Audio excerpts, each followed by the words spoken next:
மண்ணிலே என்னை கவனிக்கப்படாமல் விட்ட காலங்கள் எத்தனையோ. இங்கு வடநாட்டு ஜான்சிராணியை பற்றி தெரிந்தவர்கள் ஏராளம், தென்னாட்டு வேலுநாச்சியாரை பற்றி தெரிந்தவர்கள் ஏராளம் ஏராளம். ஆனால் உங்கள் வீட்டு பெண்ணாக இந்த மண்ணில் உங்களுக்காக போராடிய இந்த அஞ்சலை அம்மாளை பற்றி முத்துமணி ஐயாவுக்கும் அம்மா கண்ணு அம்மாளுக்கும் ஜூன் 1ஆம் நாள் பிறந்தவள் தான் இந்த அஞ்சலை அம்மா. நான் பிறக்கும் போதே என்னவோ என் தலையில் இவள் வீட்டுக்காக பிறக்கவில்லை, நாட்டுக்காக பிறந்தவள் என்று எழுதப்பட்டு விட்டதோ என்னவோ. அன்று முதல் சுதந்திர போராட்டத்தில் நாட்டம் கொண்டவள் நான்.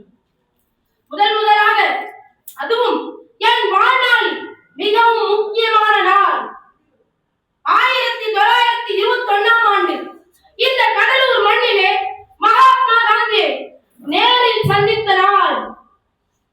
என் மனதில் சுதந்திர போராட்டத்தில் ஒழுங்குவிட்டு எரிய துவங்கிய நாள். அக்கணம் முதல் இந்த அஞ்சலை அம்மாள் விடுதலைக்காக போராட நாட்டம் கொண்டார்.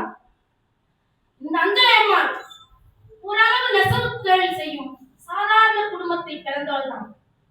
ஆனால் சுதந்திர போராட்டத்தின் மீது கொண்ட பற்றால், பாசத்தால், இந்த தேசம் முழுதும் இந்த தேசத்தின் விடுதலை மீது காட்டிய பற்றும் பாசமும், அதனால் சொந்த நிலங்களை விட்டேன், குடியிருந்த வீட்டை விட்டேன், அத்தனை சொத்துக்களையும் அழித்தேன்.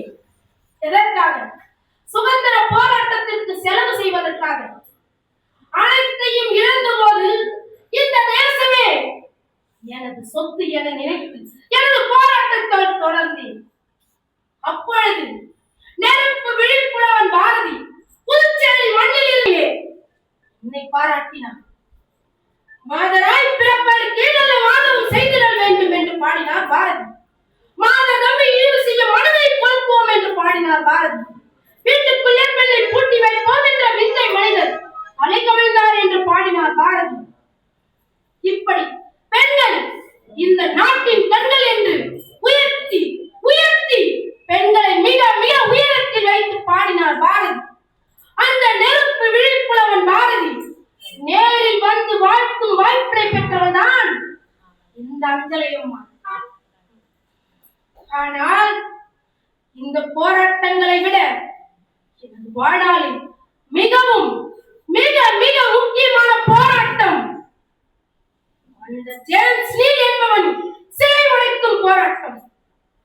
பிரிட்டிஷ் கவர்னர் ஜேம்ஸ் நீல் என்பவன் அவன் என்று பாராமல், பெண் என்று பாராமல் இந்தியர்களை கொடூரமாக கொலை செய்து அவர்களை மரங்களில் தொங்கவிட்டு கொடூரமாக ரசித்த அந்த கொலைகாரனுக்கு சென்னையில் மிகவும் முக்கியமான பகுதியான மின்சார் கட்டிடம் எதிரில் 12 அடி உயரத்தில் அவனுக்கு பிரம்மாண்டமான சிலையை எழுப்பினார்கள் பிரிட்டிஷ் அரசாங்கம். அப்பொழுது நெருப்பு விழிப்புணர்வன் பாடிய அந்த வைர வரிகள் நெஞ்சு பொறுத்ததில்லையே இந்த நேகட்ட மாந்தரை நினைத்து விட்டான். அஞ்சு அஞ்சு சாவார், இவர் அஞ்சாத பொருள் இல்லை அவன் இல்லை என்று பாடினாரே, அவரின் வைர வரிகளை நெஞ்சத்தில் நிறுத்தி எனது 9 வயது மகள் அம்மா கண்ணுவையும் உடன் அழைத்துக் கொண்டு ஏராளமான பெண்களையும் திரட்டிக் கொண்டு சென்னை சென்று அந்த ஜேம்ஸ் நீல் என்பவன் சிலையில் எனது கரங்களாலே கோடாரியை கொண்டு சுக்குநூறாக உடைத்து சிதறினேன். சிதறியது அவனது சிலை, நான் வெள்ளைக்காரன். அதற்காக எனக்கும் எனது 9 வயது மகள் அவளுக்கும் பரிசாக வழங்கப்பட்டது ஓராண்டு சிறை தண்டனை. ஆனால் அப்பொழுது மகாத்மா காந்தி இந்த அஞ்சலை அம்மாளை தென்னாட்டு ஜான்சிராணி என பாராட்டினார். பிறகு உப்பு சத்தியாகிரக போராட்டம் 1931 6 மாதம் சிறை சென்றேன். நிறை மாத கர்ப்பிணியாக சிறைக்கு சென்ற நான் 1 மாதம் பரோலில் வந்தேன்.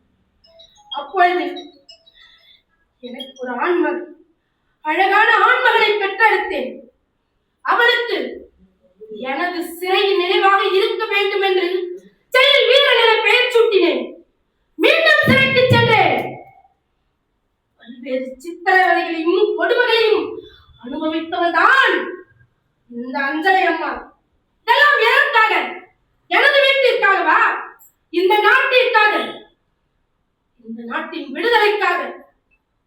இப்படி நாங்கள் போராடி போராடி பெற்ற சுதந்திர பூமி தந்திர பூமியை ஆட விடலாமா? கவர்ச்சியில் வீழ்ந்து நமது கடமையை மறந்து விடலாமா? வீரமங்கை வேலுநாச்சியார் பிறந்த பூமி நம் தமிழ் மண். வாளோடு பிறந்த பூமி, வாளோடு பிறந்த வம்சம், வலையில் அணிந்த கரங்கள், வாள் பிடித்து போராடிய வம்சம் நம் தமிழ் வம்சம். என்றுமே பெண்கள் வெட்டி தலைகுனிய கூடாது. பெண்ணினம் என்றுமே வெட்டி தலைகுனிய கூடாது. நான் ஒன்று மட்டும் ஞாபகம் வைத்துக் கொள்ளுங்கள். எதிர்காலத்தில் சுதந்திர போராட்டத்திற்காக இந்த கடலூர் மண்ணிலே சிங்கம் என கர்ஜித்த இந்த அஞ்சலை அம்மாளை கொஞ்சமும் நினைவில்லாமல் மறந்து போகலாம். ஆனால் இங்கு பிறக்கும் பெண்களாகட்டும், வளரும் பெண்களாகட்டும், ஒன்றை நினைவில் வைத்துக் கொள்ளுங்கள். இந்திய விடுதலைக்காக போராடிய இந்த அஞ்சலை அம்மாள் சென்ற போராட்ட வழியில் என்றுமே மறந்து விடாதீர்கள். இந்த நாடும் நாம் பேசும் மொழியும் நமது இரண்டு கண்கள். அதை என்றும் எப்பொழுதும் விட்டு விடாதீர்கள். வாழ்க பாரதம், வெல்க தமிழகம். வணங்கி விடைபெறுகிறேன்.